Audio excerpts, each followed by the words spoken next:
அன்றாடம் தமிழகத்தை சுற்றி நடைபெறும் நிகழ்வுகளின் தொகுப்பாக அமையும் நிகழ்ச்சி இது. மக்கள் வணக்கம். இது சன்னலுக்கு வெளியே. தருமபுரி அடுத்த குண்டல்பட்டியில் அமைந்திருக்கும் பச்சமுத்து மகளிர் கலை மற்றும் அறிவியல் கல்லூரியில் பசுமை தாயகம் நடத்திய 12ஆம் வகுப்பு முடித்த மாணவர்களுக்கான உயர்கல்வி வழிகாட்டி நிகழ்ச்சியை காட்சிப்படுத்துகிறது இன்றைய சன்னலுக்கு வெளியே நிகழ்ச்சி. வாருங்கள், நிகழ்ச்சிக்குள் செல்லலாம்.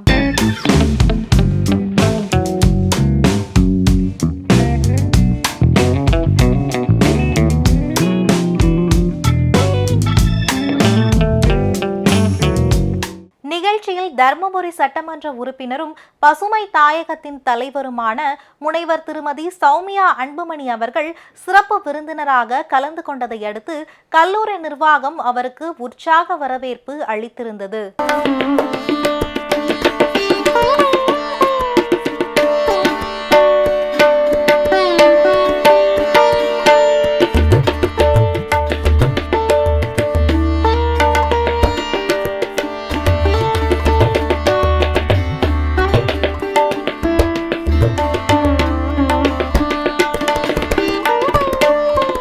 நிகழ்ச்சியில் முதலாவதாக விழாவின் சிறப்பு விருந்தினர் தர்மபுரி சட்டமன்ற உறுப்பினரும் பசுமை தாயகத்தின் தலைவருமான முனைவர் திருமதி சௌமியா அன்புமணி அவர்கள் உட்பட முக்கிய பிரமுகர்கள் குத்துவிளக்கேற்றி விழாவினை பாரம்பரிய முறைப்படி துவக்கி வைத்தனர்.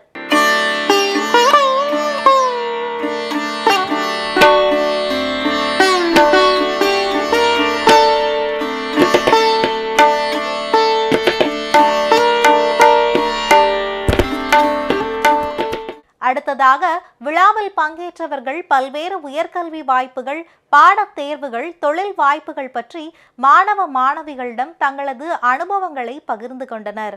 மாணவர்கள் அவர்களுடைய ஆலோசனைகளை பெற்று வாழ்க்கையில் நல்ல முன்னேற்றம் அடைய வேண்டும் என்று வாழ்த்தி விடைபெறுகிறேன். நன்றி, வணக்கம். இந்த காலகட்டத்தில் நம்மளோட ரொம்ப ரொம்ப வேல்யூபிளான ஒரு விஷயம்னா எதை சொல்லலாம்? நீங்க என்ன நினைக்கிறீங்க? நீங்க எல்லாருமே ஸ்டூடெண்ட்ஸ் இல்லையா? எது இருக்கிறதுலே வேல்யூபிளான விஷயம்? எஜுகேஷன். ஓகே, அதே நான் கொஞ்சம் மாற்றி சொல்கிறேன். இன்ஃபர்மேஷன், டேட்டா, தகவல், இன்ஃபர்மேஷன் தான் ரொம்ப ரொம்ப வேல்யூபிளான விஷயம். அதை விட வேல்யூபிளான இன்னொரு விஷயம் இருக்கு. என்ன? வேல்யூபிளானது இன்ஃபர்மேஷன், மோர் வேல்யூபிள் ஆனது கரெக்டான இன்ஃபர்மேஷன், ரைட் இன்ஃபர்மேஷன். ஏன்னா நமக்கு சோஷியல் மீடியா எடுத்தோன்னா எல்லாமே இன்ஃபர்மேஷன் தான். அது ரைட்டாகவும் இருக்கலாம், ராங்காகவும் இருக்கலாம் இல்லையா? So first valuable information, more valuable right information. Most valuable ஒன்று இருக்கலே அதிகபட்சமானது அதான். மோஸ்ட் வேல்யூபிள் என்னவா இருக்கும்? கரெக்ட் டைமில் கிடைக்கிற கரெக்டான இன்ஃபர்மேஷன். ஸோ இப்போது நீங்கள் எல்லாரும் இந்த நிகழ்ச்சிக்கு ஏன் வந்திருக்கீங்கன்னா, 12th முடிச்சுட்டு அடுத்து என்ன பண்ணலாம் அப்படிங்கிற கேள்வி உங்கள் எல்லார் மனதிலையும் இருக்கும், உங்கள் பெற்றோரோட மனதிலையும் இருக்கும். இந்த இன்ஃபர்மேஷன் எல்லாம் உள் வாங்கிட்டு இது உங்கள் லைஃப்பில் கண்டிப்பாக எங்கேயாவது நல்ல முறையில் பயன்படுத்துவீங்கன்ற நம்பிக்கையில் நான் என்னுடைய ஒரே ஷார்ட்டாக முடிச்சுக்கிறேன். மனிதன் தோன்றியதற்கு முன்னே மரம் தோன்றிற்று. அந்த வகையில் மரம் நமக்கு அண்ணன். அண்ணனை பழிக்காதீர்கள் என்று ஔவையாரையும் வள்ளுவரையும் பாரதியாரையும் தற்போதைய கவிஞர் கேட்கிறார். ஔவையாரை பார்த்து, நீங்கள் எப்படி நீட்டோலை வாசிக்கானை மரம் என்று கூறலாம்? பாரதியாரை பார்த்து, பாஞ்சாலி மீட்காத பாமரனை நீங்கள் எப்படி நெட்டை மரங்கள் என்று கூறலாம்? வள்ளுவரை பார்த்து, அறம் போலும் கூர்மையரேனும் மரம் போல்வர் மக்கட்பண்பு இல்லாதவர் என்று நீங்கள் எப்படி கூறலாம்? மரம்தான் மரம்தான், எல்லாம் மரம்தான், மரம்தான் மரம்தான், மனிதன் மரம்தான். பிறந்தோம் தொட்டில் மரத்தின் உபயம், நடந்தோம் நடைவண்டி மரத்தின் உபயம், படித்தோம் எழுதினோம் பென்சில் பலகை மரத்தின் உபயம், துயின்றோம் கட்டில் மெத்தை பஞ்சு மரத்தின் உபயம், மணந்தோம் மாலை சந்தனம் மரத்தின் உபயம், இறந்தோம் பெட்டியும் பாடையும் கூட மரத்தின் உபயம். இத்தனை மரங்கள் நமக்கு செய்யும் பொழுது ஆயுதங்களை அதிகம் மனிதன் பிரயோகிப்பது மரங்களின் மீதுதான். உண்ட கனியும் ஒதுங்க நிழலும் அடைய கதவும் அடைக்க தாட்பாலும் தடவ தைலம் தாளிக்க எண்ணெய் இத்தனையும் தந்த மரத்தின் மீது செய்யும் வன்கொடுமைகளை இங்கு இருக்கக்கூடிய குழந்தைகள் தடுக்க வேண்டும் என்ற நோக்கோடு பசுமை தீர்ப்பாயம் மூலம் சிறந்த பணிகளை செய்திருக்கக்கூடிய அம்மா அவர்களுக்கு மனமார்ந்த வாழ்த்துக்களும் பாராட்டுகளும் வணங்கி நன்றியை தெரிவித்துக் கொள்கிறேன். ரோடு ஓரங்களில் இருக்கக்கூடிய மரங்களை வெட்ட வேண்டாம், அப்படியே எடுத்து வேறிடத்தில் நட்டு அதற்கு உயிர் கொடுக்க வேண்டும் என்று இந்த நேரத்தில் உங்கள் அனைவரையும் அம்மா அவர்கள் சார்பாக பணிவோடு அன்போடு கண்டிப்பாக செய்ய வேண்டும் என்ற ஆணையோடு உங்களை நான் கேட்டுக்கொள்கிறேன். கல்வி கேடில் விழிச்செல்வம், கல்வி ஒருவருக்கு மாடல்ல மற்றையவை. கல்வியை நம்ம யாருமே எடுத்துக்கொண்டு போக முடியாது. எங்கேயோ ஒரு கிராமத்துல சின்ன ஒரு 60 குழந்தைகள் படிக்கக்கூடிய பள்ளிக்கூடத்தில் படித்த என்னையும் கூட உங்கள் முன்னால் இங்கே நிற்க வைத்திருக்கிறது கல்விதான். இங்க இருக்கக்கூடிய ஒவ்வொருவருமே ஏதோ ஒரு கிராமத்திலே பிறந்து அந்த கல்வியாலேயே இங்கே மேன்மையான இடத்தில் உட்கார்ந்திருக்கிறார்கள். இங்கே இருக்கிற குழந்தைகள் எத்தனை பேர் இந்த இடத்திற்கு வருவதற்கு என்ன செய்ய வேண்டும் என்றால், முதலில் நீங்கள் செய்ய வேண்டியது ஒரே ஒரு உறுப்பு, உங்கள் உடம்பில் உள்ள ஒரே ஒரு உறுப்பை கவனமாக வைத்துக் கொண்டால் போதும், காதுகள். இந்த பக்கமும் இந்த பக்கமும் பார்க்கும் பொழுது பெண் குழந்தைகள் அனைத்தும் காதுகளை தீட்டிக்கொண்டு கேட்டுக்கொண்டு இருக்கிறார்கள். என்னுடைய அன்பு குழந்தைகள், தங்கங்கள், அவர்கள் தங்களுக்குள்ளேயே பேசிக் கொள்கிறார்கள். எனவே இங்கே என்ன பேசுகிறோம், அம்மா என்ன பேசுகிறார்கள், என்ன சொல்கிறார்கள் என்பதை நீங்கள் கவனமில்லாமல் கேட்கும் போது எனது அருமை தங்க தாரகைகள், தாய் குல பெண்கள் அனைவரும் கேட்டுக்கொண்டு உங்களை விட அவர்கள் முன்னேறி கொண்டே இருக்கிறார்கள். பெண்கள் பாதுகாப்பு, பெண்கள் பாதுகாப்பு என்று பேசுவதெல்லாம் விட்டுவிட்டு ஆண்கள் பாதுகாப்பு என்று நாளை நிற்க வேண்டிய சூழ்நிலை வந்திருக்கிறது என்று அம்மா அவர்களிடம் பேசிக் கொண்டிருக்கும் போது சொன்னார்கள். இப்பொழுது நமது மத்தியிலே யார் டாடா நிறுவனத்திலிருந்து வந்திருக்கிறார், ஒசூர்ல இருந்து. அவர் என்ன சொல்ல போறாரு அப்படின்னா, உயர்கல்வி உயர்கல்வி இல்ல, நீங்க படிக்கும் பொழுது சம்பாதிக்கலாம் என்று சொல்வதற்காக அவர் வந்திருக்கிறார். தற்பொழுது 38வது ஆண்டில், இந்த ஜூன் 1வது மாதம் 1ஆம் தேதி எனது 38வது ஆண்டில் நான் அடியெடுத்து வைத்திருக்கிறேன். இன்னும் 4 மாதத்தில் ஓய்வு பெற உள்ளேன். ஆனாலும் இந்த கல்வி மேல் இருக்கக்கூடிய பற்று, இந்த குழந்தைகள் மேல் இருக்கக்கூடிய பற்று கொஞ்சம் கூட குறையவில்லை. இந்த செய்தி என்னால என்ன செய்ய முடியும் என்று சொன்னால், 1ஆம் வகுப்பிலிருந்து நான் படித்த அனைத்து பாடங்களையும் இப்பொழுது கூட என்னால் சொல்ல முடியும். எப்படி?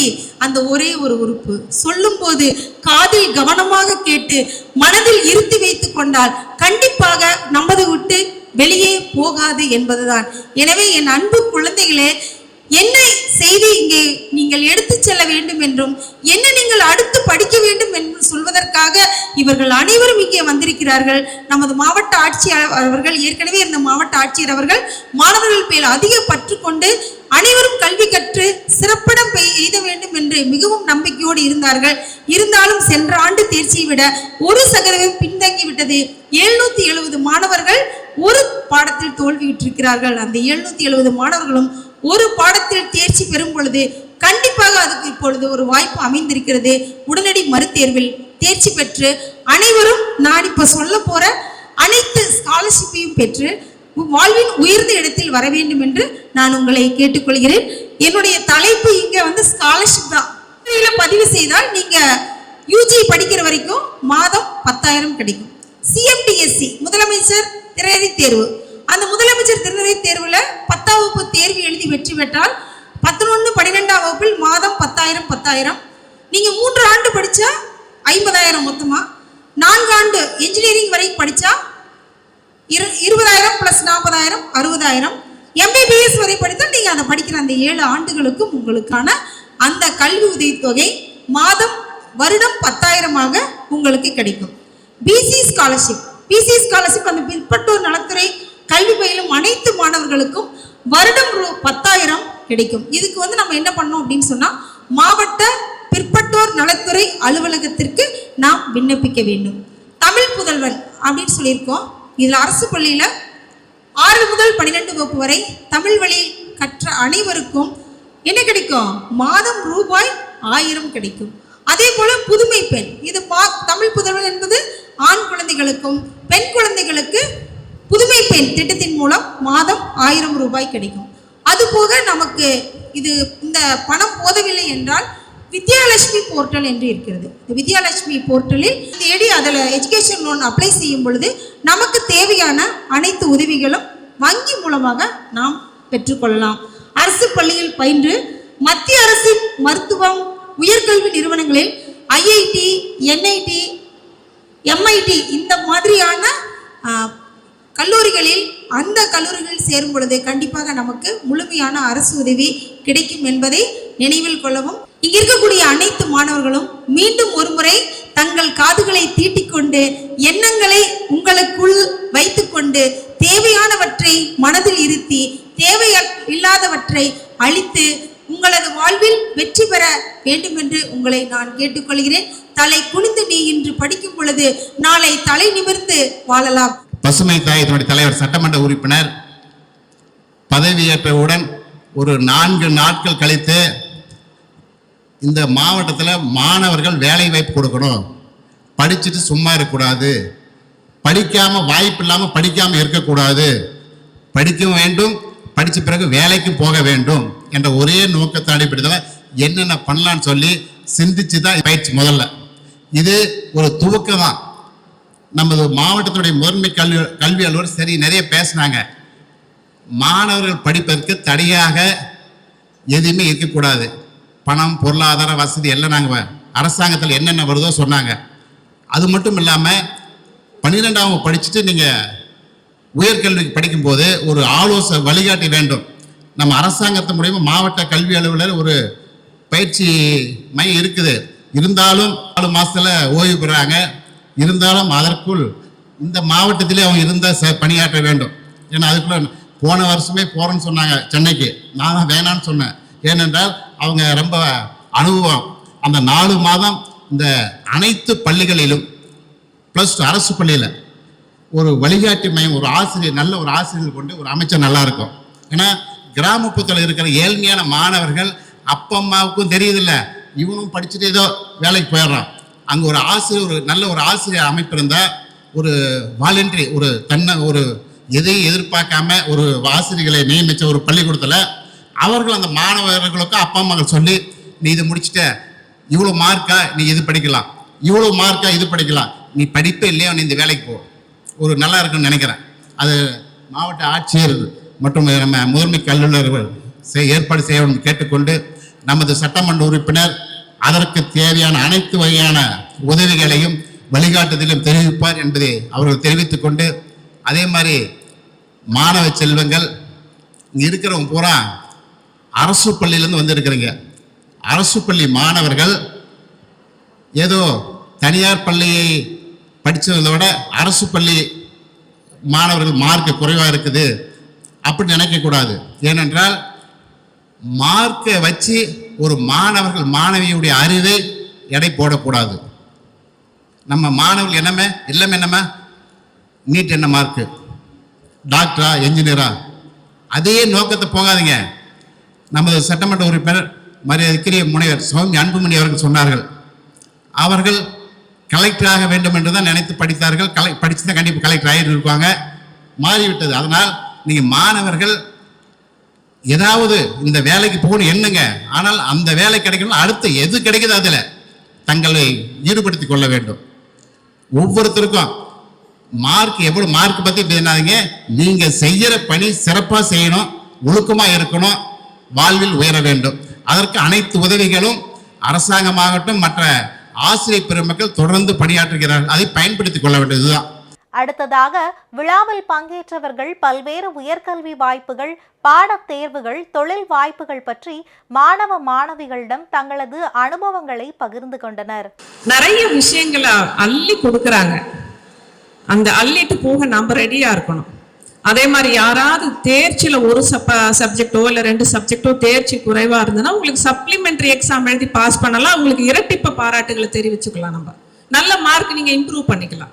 அதனால இங்க தோற்று போவோம் ஜெயிச்சிருவோங்கிறதெல்லாம் கிடையாது. எல்லாருக்கும் சமமான வாய்ப்புகள் வழங்கப்படுகிறது. எல்லாம் நம்ம முன்னேறலாம் வாங்க அப்படின்னு தான் சொல்லணும். நாங்கள் ஒரு துறை, ஒற்றை சொல் துறை, அவர் சொன்னார் இல்லையா சார், சவுந்தர் சொன்னார் இல்லைங்களா, ஒற்றை சொல் துறை அப்படின்னு. அந்த ஒற்றை சொல் துறை நான் மட்டும் பண்ணல.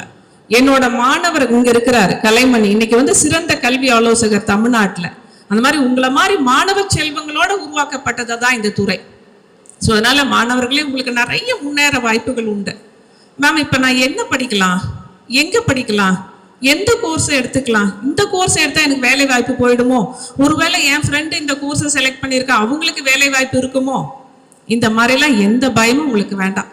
என்னோட அன்பு மாணவ செல்வங்கள் கொஞ்சம் உட்கார்ந்து கேட்கணும். இதைய தம்பி கேக்குதாங்க நான் பேசுறதெல்லாம்?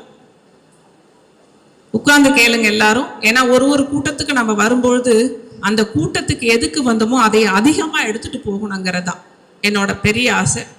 இப்போ இந்த மாதிரி பயம் இருக்கு மேம், நான் இந்த கோர்ஸை செலக்ட் பண்ணிட்டேன் மேம், எனக்கு வேலை கிடைக்குமா, நான் அரசாங்க வேலைக்கு போகலான் இருக்கிறேன், எனக்கு என்ன படிச்சா என்ன வேலை போகலாம் அப்படிங்கிறது பத்தி தான் நாங்கள் இப்போ பேச வந்திருக்கோம்.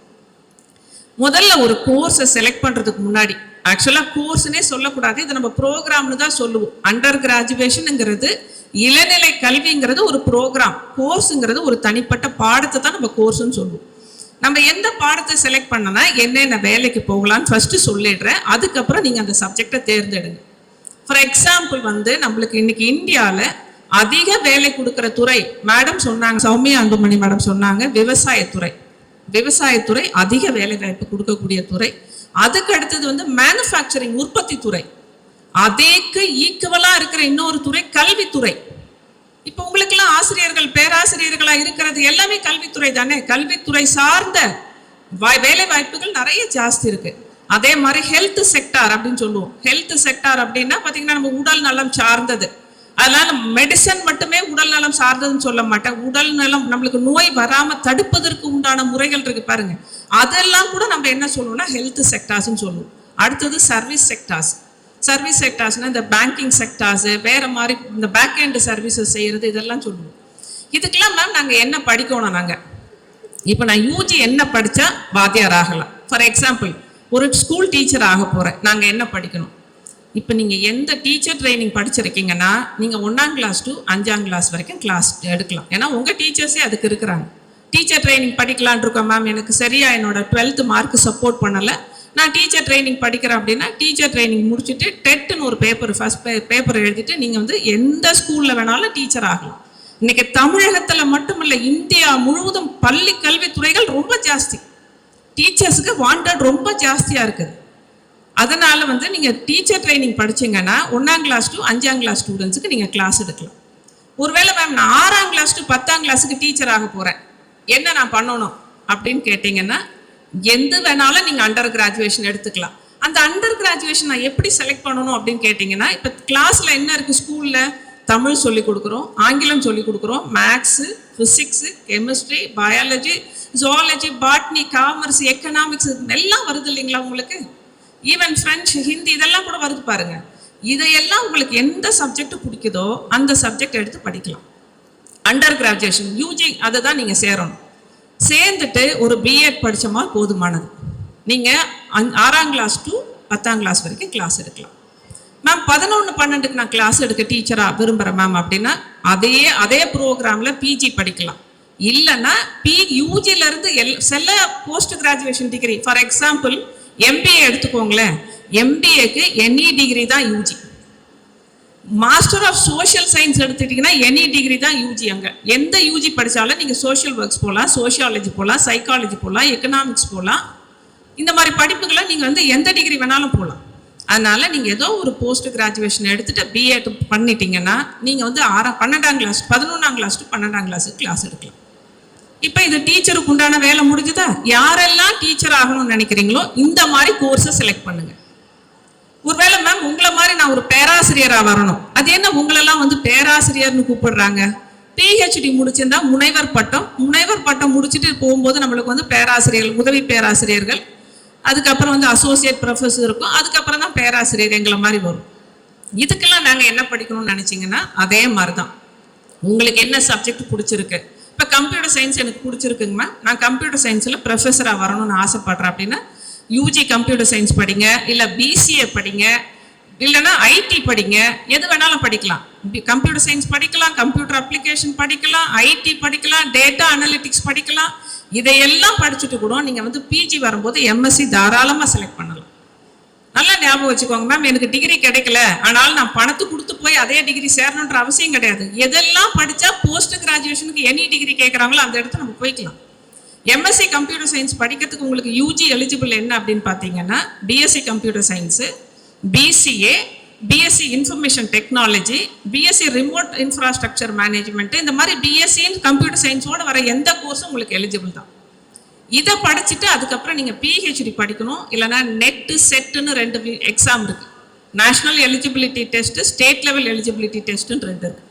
இதை எழுதினாலும் நீங்கள் எங்களை மாதிரி பேராசிரியராக பல்கலைக்கழகங்களையும் அரசு கல்லூரிகளிலும் வேலை பார்க்கலாம். அதே போல தனியார் கல்லூரிகளில் வேலை பார்க்கலாம். மேம் சொன்னாங்க நம்மளுக்கு வந்து சர்டன் பர்சன்டேஜ் தான் வந்து கவர்மெண்ட் ஜாப் இருக்குது. அது 100% உண்மை. 2.7% தான் கவர்மெண்ட் ஜாப் இருக்குது. 2.7%, 97.3% நம்ம பிரைவேட் செக்டார்ஸ்ல தான் வேலை பார்க்குறோம். ஆனால் எல்லாரும் நல்லா இருக்கும், அதை ஞாபகம் வச்சுக்கோங்க உங்களுக்கு. ஸோ எங்களை மாதிரி ஒரு பேராசிரியராக வர்றதுக்கு உங்களுக்கு எந்த சப்ஜெக்ட் பிடிக்குதோ, மேம் நான் தமிழ் படிக்கலான்னு ஆசைப்படுறேன், பிஏ தமிழ் படிங்க, எம்ஏ தமிழ் படிங்க, அதிலேயே ஆராய்ச்சி பண்ணுங்க. 3 வருஷம் ரெகுலர் ஆராய்ச்சி, பார்ட் டைம்னா 4 வருஷம், அவ்வளோதான். இதை முடிச்சிட்டிங்கன்னா நீங்கள் ப்ரைவேட் காலேஜாக இருக்கட்டும், இல்லை எங்களை மாதிரி அரசு கல்லூரி, அரசு பல்கலைக்கழகத்துக்கு நீங்கள் வேலைக்கு போய்க்கலாம். தமிழ்நாட்டில் 173க்கு மேற்பட்ட அரசு கல்லூரிகள் இருக்குது. ஒவ்வொரு முறையும் டிஆர்பியில் ஆசிரியர்கள் கூப்பிடுறாங்க. சில இடத்துல நம்மளுக்கு வந்து ஆசிரியர்கள் ஷார்ட்டேஜ் இருக்குது. இதில் வந்து நம்மளுக்கு ஹிஸ்ட்ரிக்கெலாம் வாத்தியாரே கிடைக்கிறது கிடையாது. ஹிஸ்ட்ரி, ஜியாகிரஃபிலாம் இருக்குது இல்லையா, அதுக்கெல்லாம் ஆசிரியர்களே கிடைக்கிறது கிடையாது நமக்கு. ஏன்னா நம்ம அதை ஒரு கோர்ஸாகவே எடுக்கிறது இல்லை. ஸோ தயவு செஞ்சு அந்த மாதிரி ஒரு பழைய கோர்ஸஸும் நீங்கள் எடுத்து படிக்கணும். இந்த கோர்ஸ் எல்லாம் எடுத்தால் உங்களுக்கு இன்னும் ஒரு அட்வான்டேஜ் இருக்குது. நான் இப்போ பார்த்தீங்கன்னா பொலிட்டிக்கல் சயின்ஸ் படிக்கிறேன், அதுக்கப்புறம் பப்ளிக் அட்மினிஸ்ட்ரேஷன் படிக்கிறேன், ஜியாகிரஃபி படிக்கிறேன், ஹிஸ்ட்ரி படிக்கிறேன்னா எனக்கு ரொம்ப கை கொடுக்க வேண்டிய இடம் எது தெரியுங்களா? டெஃபினட்டா என்னோட குரூப் 1 எக்ஸாம். மேம் வந்து இருக்காங்க இங்க.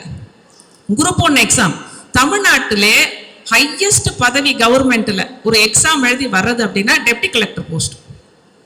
தமிழ்நாட்டில் ஒரு ஹையஸ்ட் பதவி டிஎன்பிஎஸ்சி குரூப் 1 எக்ஸாமினேஷன் போனீங்கன்னா நீங்க டெப்டி கலெக்டர் ஆகலாம், அது போக சப் ரெஜிஸ்ட்ரார் ஆகலாம், சூப்பரண்ட் ஆஃப் போலீஸ் ஆகலாம், டெப்டி டைரக்டர் எம்ப்ளாய்மெண்ட் எக்ஸ்சேஞ்சுக்கு போகலாம்.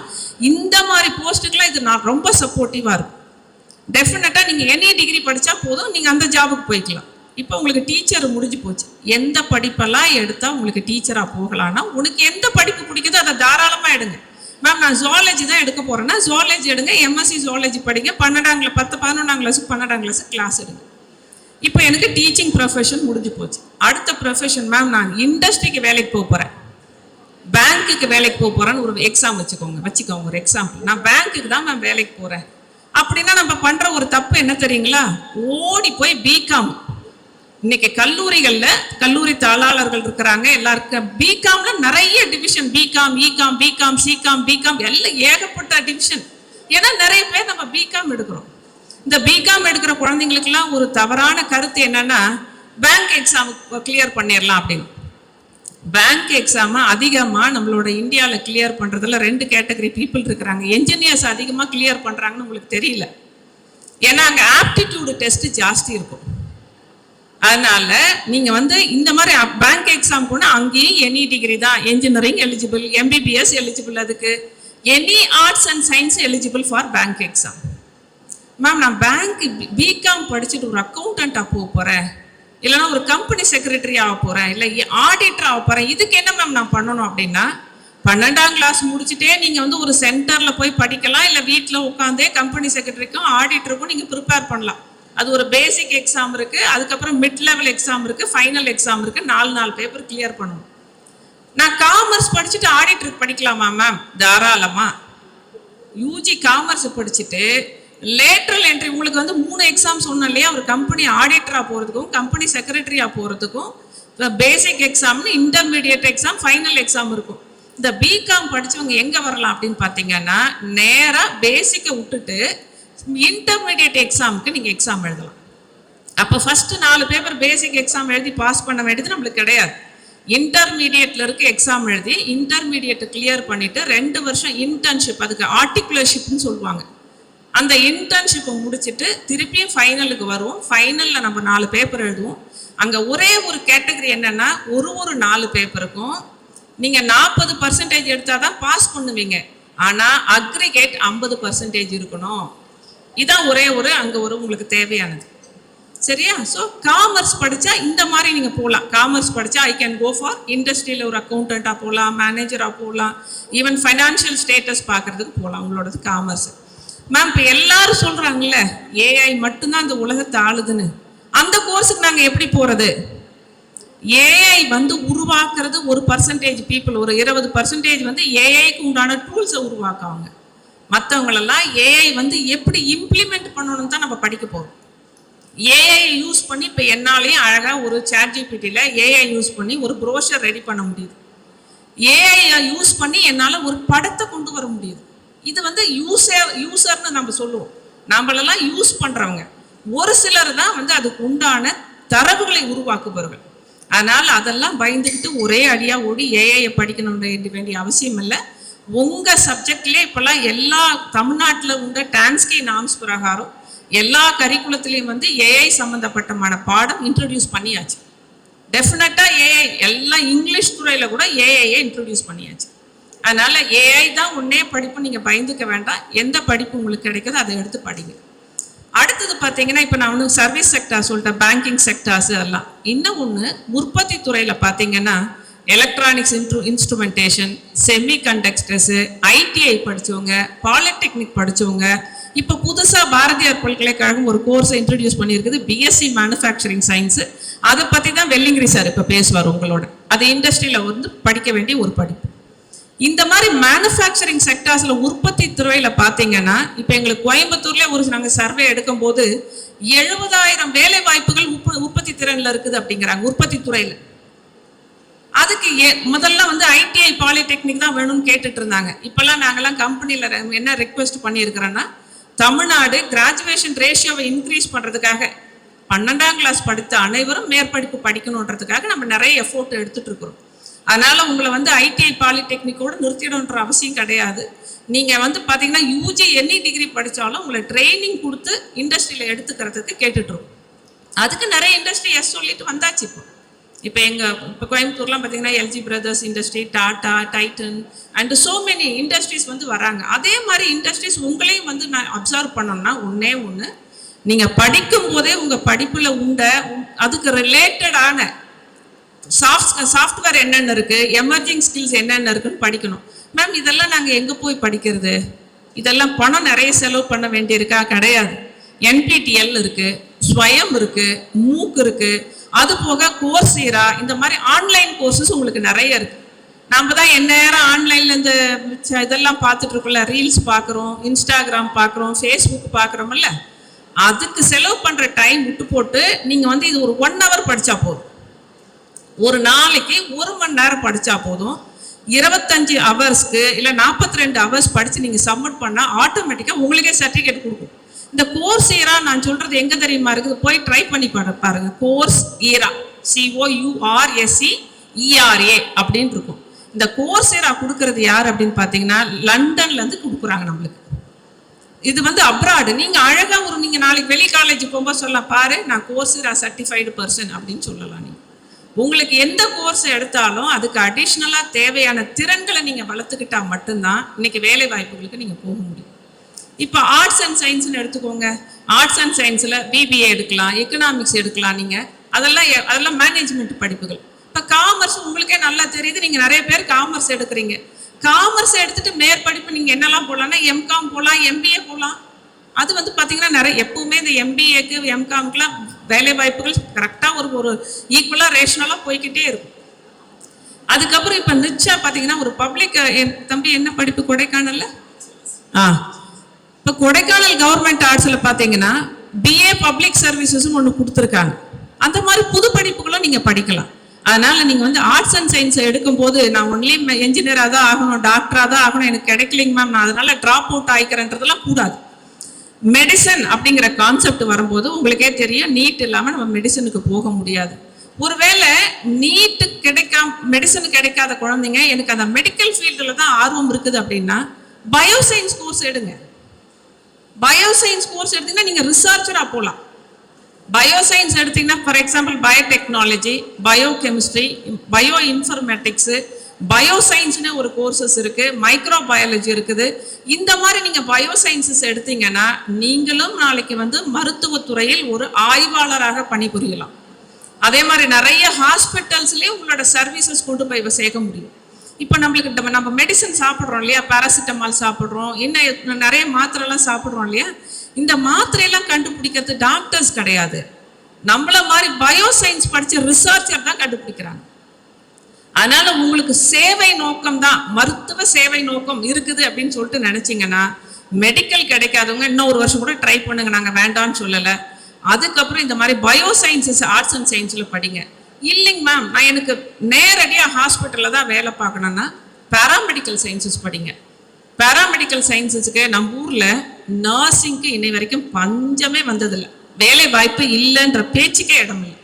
பிஎஸ்சி நர்சிங் படிக்கலாம், பிஎஸ்சி ஆப்டோமெட்ரி படிக்கலாம், ரேடியோ தெரப்பி படிக்கலாம். நீங்கள் கிரிட்டிக்கல் கேர் அசிஸ்டன்ட், எஸ்பெஷலி பசங்களா பையங்க தான் இதை லிசன் பண்ணணும்.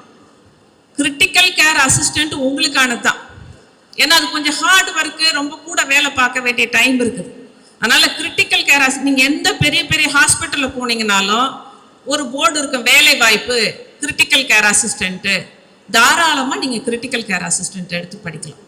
அதனால பேராமெடிக்கல் கோர்சஸ் நிறைய, அது 3 ஆண்டு படிப்பு 4 ஆண்டு படிப்பு இருக்கு. இன்னை வரைக்கும் தமிழ்நாட்டில் அதுக்கு கட் ஆஃப் கவுன்சிலிங் தான், உங்களோட ரிசர்வேஷன் பேசிஸ்ல தான் வரும். அதனால அதுக்கு வந்து எந்த எக்ஸாம் எழுதலை.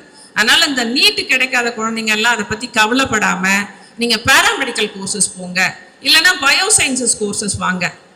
அப்புறம் என்ஜினியரிங், இப்போ என்ஜினியரிங்க்கு நீங்க எப்படி சாய்ஸ் ஃபில்லிங் பண்ணலாங்கிறத மிஸ்டர் கலைமணி பேசுவார் உங்களுக்கு. என்ஜினியரிங் செலக்ட் பண்ணி மேம் எனக்கு மார்க் பத்தலைங்க மேம், ஆனா நான் என்ஜினியரிங் தான் படிக்கணும் அப்படிங்கிற ஆசை இருக்கிறவங்க தயவு செஞ்சு பாலிடெக்னிக் போங்க. பாலிடெக்னிக் போயிட்டீங்கன்னா இந்த 3 ஆண்டுல இப்போ உங்களுக்கு தெரிஞ்சு போச்சு, நான் மார்க் எடுக்காதனால தான் நான் என்ஜினியரிங்கே எனக்கு கிடைக்கல. நான் நினைச்ச கல்லூரியில நிறைய நம்ம ஊர்ல பிரைவேட் என்ஜினியரிங் காலேஜஸ் இருக்கு, நீங்க போய் சேரலாம். இல்லைங்க நான் பர்டிகுலர்லாம் இந்த காலேஜ் இந்த பிரான்ச் தான் படிக்கணும்னு நினைச்சீங்கன்னா தயவு செஞ்சு பாலிடெக்னிக் படிங்க. பாலிடெக்னிக்ல ஒரு மித்து நமக்கு என்னன்னா, நல்லா படிக்காதவன், ஃபெயில் ஆனவங்க, என்னால இந்த கல்லூரியில இதே டிகிரி நான் படிக்கணும் அப்படிங்கிற ஆசை இருக்கிறவங்க தாராளமாக உங்களோட பாலிடெக்னிக்ஸ் போய் படிங்க. பாலிடெக்னிக் 3 ஆண்டு படிச்சிங்கன்னா நீங்கள் நேரடியாக லேட்ரல் என்ட்ரி பிஇ போகலாம். இப்போ இருக்கிற காம்படிஷனை விட அப்போ இருக்காது. இப்போ நீங்கள் 197.5 வச்சிருக்கிறீங்கன்னு வச்சுக்கோங்களேன், ஒரு எக்ஸாம்பிள் சொல்கிறேன். நான் எங்கள் ஊரில் இருக்கிற ஜிசிடியில் தான் சேரணும் கோயம்புத்தூரில் அப்படின்னு நினச்சிங்கன்னா கண்டிப்பாக கிடைக்காது. ஏன்னா அங்கே வந்து பார்த்தீங்கன்னா 199 இருக்கிறவன் தான் கிடைப்பான்.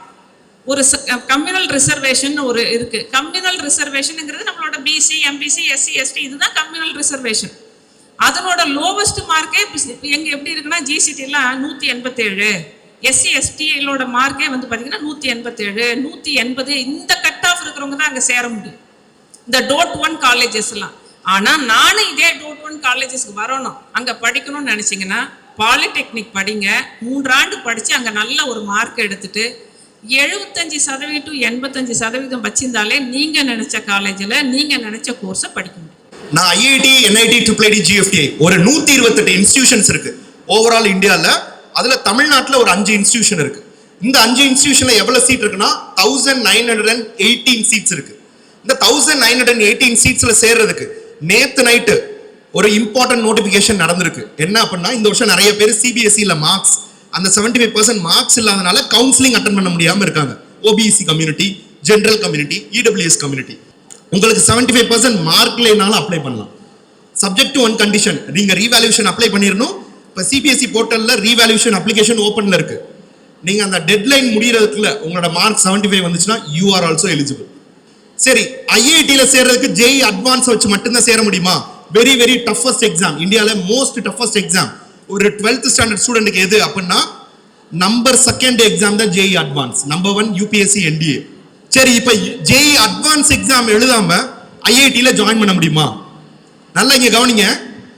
ஜேஇ அட்வான்ஸ் எக்ஸாம் எழுதாம ஐஐடியில் ரெகுலர் இன்ஜினியரிங் கோர்ஸ் ஜாயின் பண்ண முடியுமா? எஸ், கண்டிப்பா ஜாயின் பண்ண முடியும். அது என்ன எக்ஸாம் அப்படின்னு கேட்டீங்கன்னா கேர்ள்ஸ் ஒலிம்பியாட் அப்படின்னு ஒரு எக்ஸாம் இருக்கு. ஒலிம்பியாட்னா நார்மல் ஒலிம்பியாட் கிடையாது, கவர்மெண்ட் ஆஃப் இந்தியாவே ஒரு ஒலிம்பியாட் எக்ஸாம் கண்டக்ட் பண்றாங்க. Tata institute of fundamental research அப்படின்னு ஒரு ஆர்கனைசேஷன் இருக்கு. Tata institute of fundamental research. Okay, அவங்க நடத்தக்கூடிய ஒலிம்பியாடா இருக்கணும். சரி, இந்த ஒலிம்பியாட் எக்ஸாம் எப்போ எழுத முடியும்? 12th மட்டும்தான் எழுத முடியுமா அப்படின்னு கேட்டால் கிடையாது. 9th இருந்தே எழுதலாம். 9th, 10th, 11th, 12th. So 9th and 10th சயின்ஸும் மேக்ஸும் எழுதுறாங்கன்னா பிசிக்ஸ், கெமிஸ்ட்ரி, மேக்ஸ், பயாலஜி. இப்போ நீங்கள் பயோமேக்ஸ் குரூப்னா பிசிக்ஸ், கெமிஸ்ட்ரி, மேக்ஸ், பயாலஜி எழுதலாம். இதே நீங்கள் கம்ப்யூட்டர் சயின்ஸ் குரூப்னா physics, chemistry, maths, computer science எழுதலாம். சார் எனக்கு பர்டிகுலராக எனக்கு பயாலஜி சப்ஜெக்ட் மட்டும் தான் சார் விருப்பம் இருக்கு அப்படின்னா அந்த ஒரே ஒரு சப்ஜெக்ட் எழுதி, நல்லா கேட்டுக்கோங்க, அந்த ஒரே ஒரு சப்ஜெக்டை எழுதி ஐஐடியில் சீட் வாங்கலாம். நிறைய பேருக்கு இது தெரியாது. ஏன்னா ஜேஇ மெயின்ஸ்ல 3 சப்ஜெக்ட் எழுதணும், பிசிக்ஸ், கெமிஸ்ட்ரி, மேக்ஸ் 3 எழுதணும். ஆனா ஒலிம்பியாட்ல எனக்கு ஒரு சப்ஜெக்ட் தான் பிடிக்குது, எனக்கு பிசிக்ஸ் மட்டும் தான் பிடிக்குது. அப்பனா பிசிக்ஸை மட்டும் எக்ஸாம் எழுதி அட்மிஷன் வாங்கிடலாம். சரி, இது பேர் என்ன அப்படின்னா ஸ்கோப் அட்மிஷன். இந்த கவுன்சிலிங் பேர் scope counselling, science excellence olympiad counselling.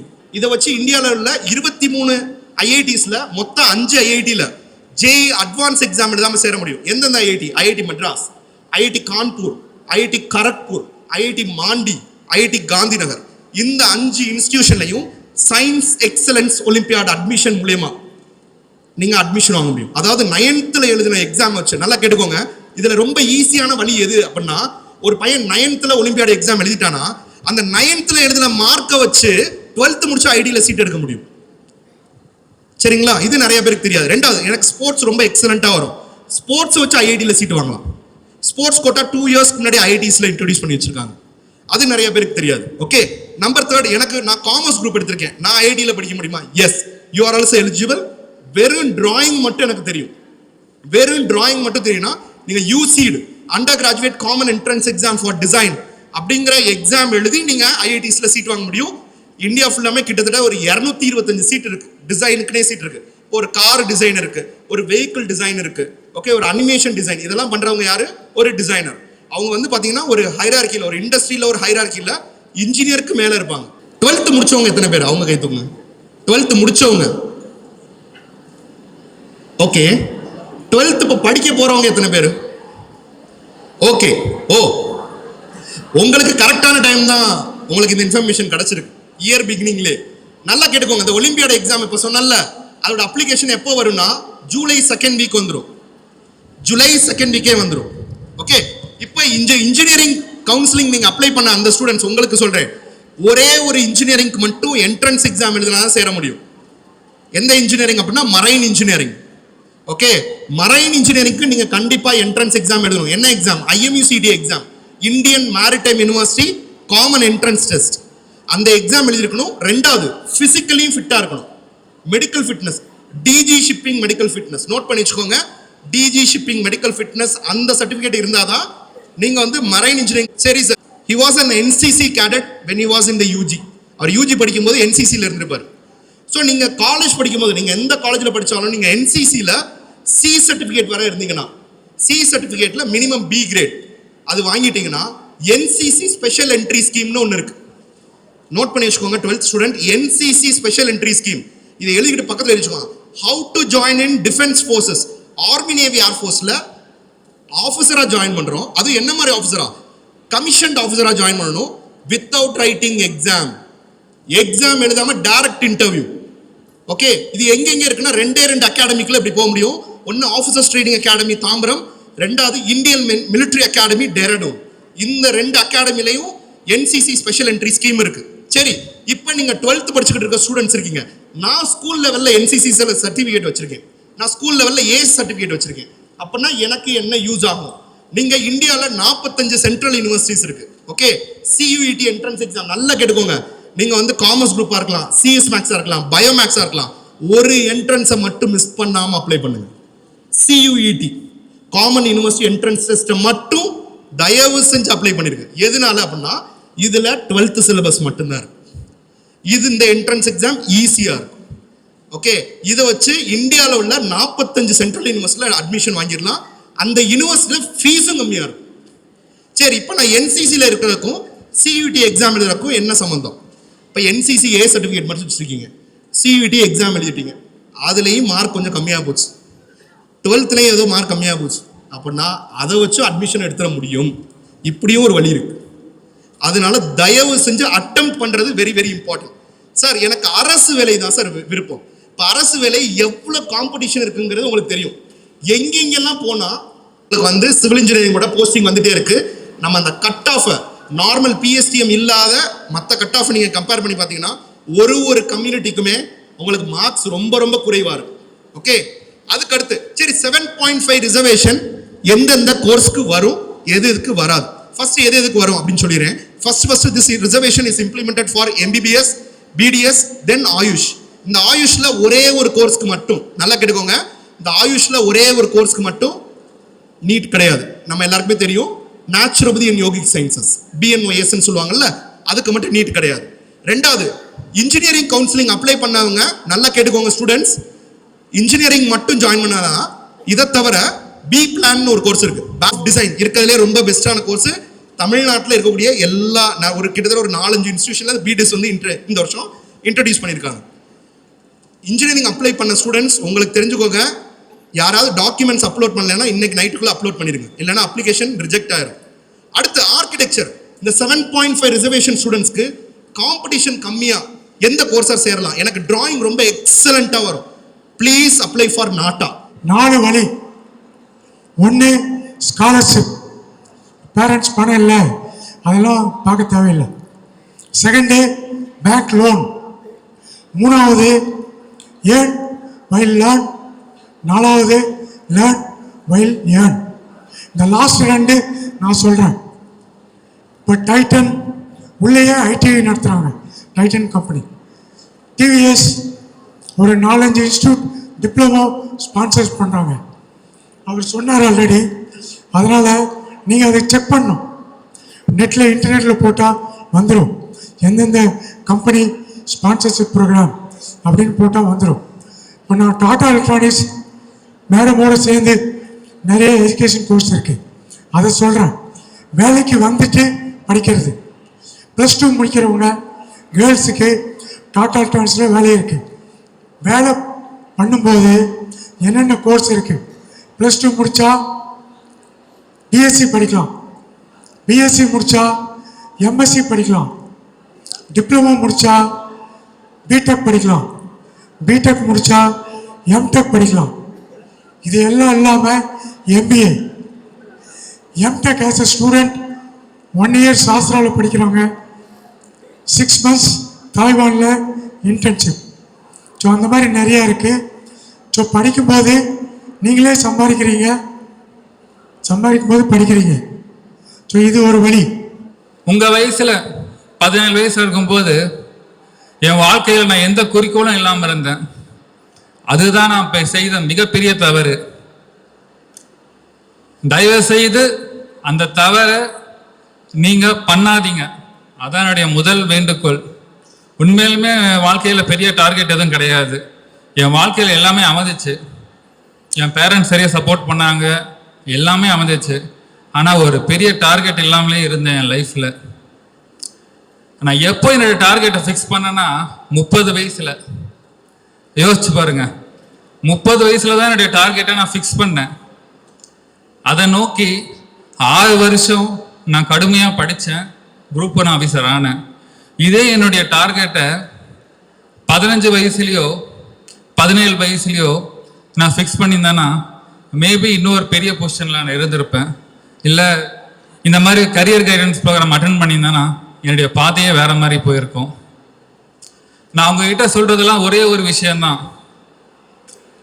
என்ன நீங்கள் முக்கியமாக தெரிஞ்சுக்கணுன்னா, முதல்ல உங்களை நீங்கள் தெரிஞ்சுக்கோங்க. அதை நான் 30 வயசுல தான் பண்ணேன். முதல்ல உங்களை தெரிஞ்சுக்கோங்க, ஒரு அனலைசிஸ் பண்ணுங்க. என்னுடைய பலம் என்ன, என்னுடைய பலவீனம் என்ன, எனக்கு என்ன பிடிக்கும், எனக்கு என்ன பிடிக்காது, இன்னும் 10 வருஷம் கழிச்சு நான் என்ன வாங்கணும்னு ஆசைப்படுறேன், இது எல்லாத்தையும் அனலைஸ் பண்ணுங்க. 1 மணி நேரம் எடுத்துக்கோங்க, ஒரு நாள் கூட எடுத்துக்கோங்க, தவறே கிடையாது. உங்களை அனலைஸ் பண்ணி ஒரு பாதையை முடிவு பண்ணுங்க. அந்த பாதைக்காக டெய்லியும் 1 மணி நேரம் ஒதுக்குங்க. டெய்லியும் 1 மணி நேரம் இல்லை அரை மணி நேரம் ஒதுக்குங்க. அதுவே உங்களுக்கு பழக்கமாகும். அந்த அரை மணி நேரம் 1 மணி நேரம் ஆகும், அப்புறம் 2 மணி நேரம் ஆகும். அந்த பாதையே உங்கள் வாழ்க்கையாக மாறும். அந்த நாள் கண்டிப்பா வரும் உங்களுக்கு. அடுத்ததாக விழாவில் சிறப்பு விருந்தினராக பங்கேற்ற தருமபுரி சட்டமன்ற உறுப்பினரும் பசுமை தாயகத்தின் தலைவருமான முனைவர் திருமதி சௌமியா அன்புமணி அவர்கள் மாணவிகளின் எதிர்காலம் என்பது அவர்களின் கல்வி மூலமே அமைகிறது என்பதோடு உயர்கல்வி பயில மத்திய மாநில அரசுகள் பல்வேறு உதவித்தொகை திட்டங்களை செயல்படுத்தி வருவதாகவும் மாணவ மாணவிகள் இதனை பயன்படுத்திக் கொள்ள வேண்டும் என்று குறிப்பிட்டதோடு மாணவ மாணவிகள் அறிவை ஆயுதமாக்கி அனுபவத்தை ஆதாரமாக்கி சமூகத்திற்குள் அர்த்தமுள்ள பங்களிப்பை எவ்வாறு உருவாக்க வேண்டும் என்பதை உள்ளத்தோடு பகிர்ந்து கொண்ட சிறப்புரையை தற்போது பார்த்து வரலாம் வாருங்கள். நான் எப்பயுமே எந்த ஊருக்கு போனாலுமே அங்கே இருக்கக்கூடிய கல்வி தந்தைகளுக்கு என்னுடைய முதற்கண் வணக்கங்களை தெரிவித்துக் கொள்வேன். ஏனென்றால் அரசு கல்லூரிகள் என்பது ஒரு சட்ட திட்டங்களுக்கு உட்பட்டு நடத்தப்பட்டிருக்கும். இவ்வளோ பாப்புலேஷன் இருந்தாதான் ஒரு அரசு கல்லூரியை ஒரு மாவட்ட தலைநகர்ல அமைக்க முடியும், இல்லைன்னா ஒரு மாவட்டத்துல அமைக்கவே முடியாது. ஆனா ஒரு ஊர்லயும் பள்ளிக்கூடங்களையும் கல்லூரிகளையும் இப்படிப்பட்ட ஒரு தொழிலதிபர்கள் சொல்ல முடியாது, அவங்க கல்வி தந்தைகள் அவங்க கொண்டு வந்து நிறுவனத்தினால்தான் எத்தனையோ மாணவ செல்வங்கள், ஏன்னா வெளியூருக்கு ரொம்ப தூரம் அனுப்பி படிக்கவே வைக்க மாட்டாங்க. அதுவும் பெண்களை பொறுத்தவரை ரொம்ப அதிகமாக தள்ளி அவங்கள ஒரு ஹாஸ்டல்ல தங்கி படிக்க வைக்கிறதுன்னு ரொம்ப கஷ்டம். அதனால அருகில் உள்ள கல்லூரிகள்ல தான் தாய் தந்தையர்கள் சேர்க்க விருப்பப்படுவார்கள். அதற்காக ஒரு சின்ன சின்ன இடத்துல கூட ஒரு கல்லூரியை நடத்தி, அதாவது ஆர்ட்ஸ் அண்ட் சயின்ஸ்ன்னு சொல்லக்கூடிய கலை அறிவியல் கல்லூரிகளை நடத்தி பெண் பிள்ளைகளுடைய படிப்புக்கு ஒரு வழிகாட்டி கொண்டிருக்கும் கல்வி தந்தைகளை தான் இன்னைக்கு நம்ம அப்படிப்பட்ட கல்வியாளர்களை மனமார்ந்த நன்றியை நம்ம இன்னைக்கு சொல்லிக்கிறோம். தமிழ்நாட்டில் வருஷத்துக்கு 7.5 லட்சம் +2 மாணவர்கள் தேர்ச்சி பெறுகிறார்கள். நிறைய இருக்கு, ஒரு வருஷத்துக்கும் நிறைய இருக்கிறது. ஒரு வருஷம் பார்த்தீங்கன்னா தேர்ச்சி பெற 7.8 லட்சம் மாணவர்கள் கிட்ட +2 பரீட்சை எழுதுறாங்க. 8 லட்சம் மாணவர்கள் கிட்ட 7.91 lakhs மாணவர்கள் +2 எழுதுறாங்க, எக்ஸாம் எழுதுறாங்க. அதுல பாஸ் பண்றவங்க பாத்தீங்கன்னா 7.5 லட்சத்துக்கு மேல் பாஸ் பண்றாங்க. இந்த வருஷம் பாத்தீங்கன்னா 7,53,694 மாணவர்கள் பாஸ் பண்ணியிருக்காங்க. கிட்டத்தட்ட 95% மாணவர்கள் +2 எழுதின மாணவர்கள் பாஸ் பண்ணியிருக்காங்க. ஒரு வருஷமும் இதேதான். எல்லாமே தமிழ்நாடை பொறுத்தவரை 95% +2 மாணவர்கள் எழுதுறவங்களை 95% பேர் பாஸ் பண்றாங்க. அதாவது 7.5 லட்சம் பேர் பாஸ் பண்றாங்க. ஆமா, எல்லாருக்குமே பாத்தீங்கன்னா டாக்டர் ஆகணும்ன்ற நிறைய கனவு. 7.5 லட்சம் பேர்ல பாதி பேராவது நீங்க கிளாஸ்ல போய் கேட்டீங்கன்னா என்ன சொல்லுவாங்க? நாங்க டாக்டர் ஆகணும் அப்படின்ற கனவோடு தான் இருக்கிறாங்க. எடுக்கிற சப்ஜெக்ட் பாத்தீங்கன்னா maths and science, maths science தான் எடுக்கிறாங்க. ஆனா MBBS இடங்கள் தனியார் கல்லூரி, அரசு கல்லூரி, டீம்டு யூனிவர்சிட்டி எல்லாம் சேர்த்து தமிழ்நாட்டில் எவ்வளவு இருக்கும் தெரியுங்களா? 11,500 அதாவது 7.5 லட்சம் மாணவர்கள் பாஸ் செய்யறாங்க. அவர்களுடைய கனவெல்லாம் MBBS டாக்டர் ஆகணும் என்பதுதான். ஆனா தமிழ்நாட்டில் இருக்கக்கூடிய MBBS இடங்கள் 11,500, அவ்வளவே தான். அதாவது 2004க்கு முன்னாடி இது கூட கிடையாது. 2004 மருத்துவர் அன்புமணி அவர்கள் சுகாதாரத்துறை அமைச்சராக பொறுப்பேற்ற பிறகு கிட்டத்தட்ட 35,000 இடங்களை கூடுதல் பண்ணார். அதாவது ஒரு காலேஜ்லயும் சீட் அதிகம் பண்ணார். அது வரைக்கும் இந்தியா முழுக்க அகிலி 65,000 டாக்டர் தான் வருஷத்துக்கு இந்தியா முழுக்க வெளிவந்துட்டு இருந்தாங்க. 65,000 டாக்டர்ஸ் தான் ஒரு வருஷமா வெளியில வராங்க MBBS முடிச்சு இந்தியா முழுக்க. மருத்துவர் அன்புமணி அமைச்சராக பொறுப்பேற்ற பிறகு அதை அதிகப்படுத்துறாரு. அதிகப்படுத்தும் போது கிட்டத்தட்ட 25,000-30,000 சீட் அவங்க அதிகப்படுத்துறாங்க. 1 லட்சத்துக்கிட்ட டாக்டருங்க அப்ப வராங்க. இன்றைய நிலைமையில இந்தியாவில் வருஷத்துக்கு 1,25,000 டாக்டர் தான் வெளியில வராங்க, பட்டம் பெற்று வெளியில வராங்க. 1,25,000 தான். இப்போ 100 கோடி மக்கள், 100 கோடிக்கு மேல இருக்கும். ஆனா வருஷத்துக்கு 1 லட்சம் டாக்டர், 1.25 லட்சம் டாக்டர் தான் வராங்க. தமிழ்நாடை பொறுத்த வரைக்கும் இதான். BDS தனியா 3,000 பேர் தான். நீங்க அப்புறம் இன்ஜினியரிங் எத்தனை பேர் படிக்கிறாங்க தெரியுங்களா? தமிழ்நாட்டுல டாக்டருங்க கிட்டத்தட்ட 15,000 பேர் தான். அதாவது BDS-ஓட சேர்த்து BTech இன்ஜினியரிங் இதெல்லாம் பார்த்தீங்கன்னா 1,72,000 சீட்டு தான் இருக்கு. நிகர்நிலை பல்கலைக்கழகங்கள் மேனேஜ்மெண்ட் சீட்டு எதெல்லாமே சேர்த்து போட்டா கூட 2.5 லட்சம் சீட்டு தான். மேனேஜ்மெண்ட் கோட்டா சொல்றாங்களே, மேனேஜ்மெண்ட் கோட்டா இது மாதிரி எல்லாம் சேர்த்தாலுமே 2.5 லட்சம் சீட்டு தான் இன்ஜினியரிங், பிடெக் இந்த மாதிரி சீட் இருக்கு.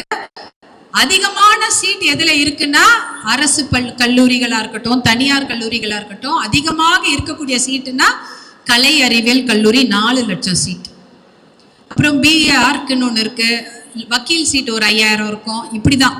அப்போ ஆனா கிட்டத்தட்ட 6 லட்சம் பேருக்கு சீட் இருக்கு. அதாவது கல்லூரிகள்ல இடம் இருக்கு. டாக்டரா இருந்தாலும் சரி, இன்ஜினியரா இருந்தாலும் சரி, கலை அறிவியல் ஆர்ட்ஸ் அண்ட் சயின்ஸ் காலேஜஸா இருந்தாலும் சரி, ஆர்கிடெக்டா இருந்தாலும் சரி, லாயரா இருந்தாலும் சரி, ஒரு 6 லட்சம் பேருக்கு படிக்கலாம். இன்னும் அப்படி பார்த்தா கூட 1 லட்சம் பேருக்கு சீட்டு கிடையாது தமிழ்நாட்டில். படிக்கணும்னு நினைச்சா கூட, +2க்கு அப்புறம் என்ன படிக்கிறதுன்னு நினைச்சா கூட 1 லட்சம் பேருக்கு தமிழ்நாட்டில் சீட்டு கிடையாது. இப்படிதான் நிலைமை இருக்கிறது. அதனால நீங்க என்ன எடுக்கிறது, என்ன படிக்கிறது, நம்ம வாழ்க்கையை எப்படி முன்னேற்றதுன்ற பெரிய டைலமா இருக்கும் உங்களுக்கு. அப்ப வேலை வாய்ப்பு எது முக்கியமா இருக்குன்னு தான் நீங்க பாப்பீங்க. சரி, படிச்சா வேலை செய்யணும், கவர்மெண்ட் வேலை கிடைக்கணும், இல்ல தனியார் துறையில நல்ல வேலை செய்யணும். அப்ப அதுக்கான படிப்பு என்னவாக இருக்கும் என்பதுதான் உங்களுடைய மிகப்பெரிய கேள்விக்குறி. நீங்க அதை பத்தி இப்ப யோசிக்காதீங்க. +2ல படிக்கிறவங்க நீங்க ஐயோ நம்ம 3 வருஷம் கழிச்சு படிச்சு முடிச்சா நமக்கு அரசு வேலை கிடைக்குமா, 5 வருஷம் கழிச்சா நமக்கு தனியார் துறையில வேலை கிடைக்குமா அப்படின்லாம் யோசிக்காதீங்க. இன்னைக்கு அரசு வேலை எவ்வளவு தெரியுங்களா இருக்குது? 12 லட்சம் அரசு வேலைகள் தான் இருக்கிறது. அதுல 5.5 லட்சம் வேலை காலியா இருக்கு. அதே போல தனியார் துறையில வேலை இருக்கு, சர்வீஸ் செக்டர், ஹாஸ்பிட்டாலிட்டி செக்டர் நிறைய இருக்கு. அது கிட்டத்தட்ட 1 கோடி பேருக்கு இருக்கு. அதிகமாக இந்தியாவில் வேலைக்கு கொடுக்கக்கூடிய துறை எதுன்னு பாத்தீங்கன்னா விவசாயம் சார்ந்த துறைகள் தான் அதிகமாக வேலை கொடுக்கக்கூடிய துறை.